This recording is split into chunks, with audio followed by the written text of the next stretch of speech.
Assalamualaikum warahmatullahi wabarakatuh. Halo semuanya, perkenalkan saya Desi Anggraini, mahasiswa PGSD Universitas Terbuka. Pada kesempatan kali ini, saya akan memaparkan kegiatan praktikum mandiri mata kuliah materi dan pembelajaran IPA di SD dengan judul Simbiosis dalam Kehidupan Makhluk Hidup. Kegiatan ini saya lakukan secara mandiri di lingkungan sekitar saya sebagai bagian dari pengembangan kompetensi ilmiah dan pedagogis calon guru SD. Pembelajaran ilmu pengetahuan alam di sekolah dasar memiliki tujuan utama untuk menumbuhkan rasa ingin tahu, kemampuan berpikir ilmiah, dan kesadaran terhadap keteraturan alam.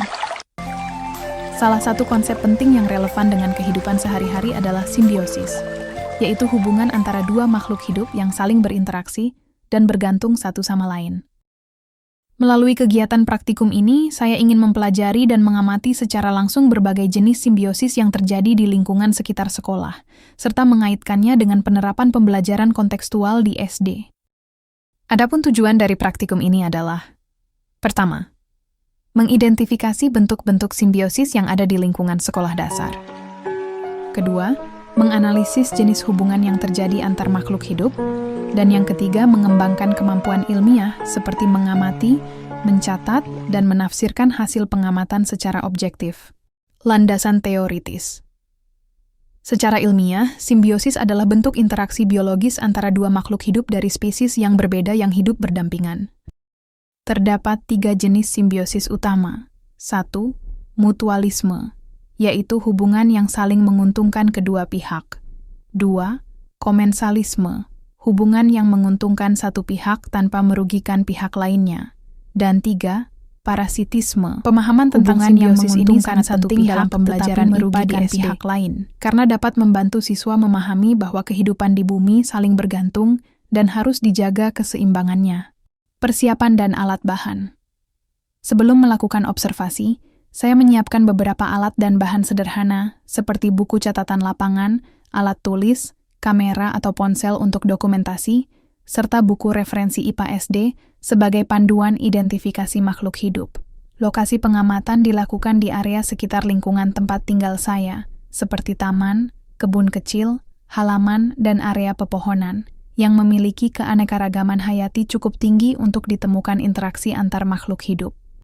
Proses kegiatan observasi. Kegiatan pengamatan dimulai dengan melakukan penelusuran di sekitar area tempat tinggal saya. Saya memperhatikan setiap bentuk interaksi antar makhluk hidup, baik antara tumbuhan dan hewan, maupun antara sesama tumbuhan. Saat pengamatan berlangsung, saya mencatat setiap temuan yang menunjukkan adanya bentuk hubungan simbiosis. Misalnya, saya menemukan lebah yang hinggap pada bunga-bunga. Lebah menghisap nektar sebagai sumber energi, sementara bunga terbantu dalam proses penyerbukan. Hubungan ini termasuk simbiosis mutualisme. Kemudian saya mengamati anggrek liar yang tumbuh menempel pada batang pohon besar. Anggrek mendapatkan tempat dan cahaya matahari yang cukup, tetapi tidak merugikan pohon inang. Hubungan ini merupakan simbiosis komensalisme. Selain itu, saya menemukan benalu yang menempel pada pohon mangga, di mana benalu menyerap sari makanan dari pohon inangnya. Ini adalah contoh simbiosis parasitisme, karena pohon mangga dirugikan.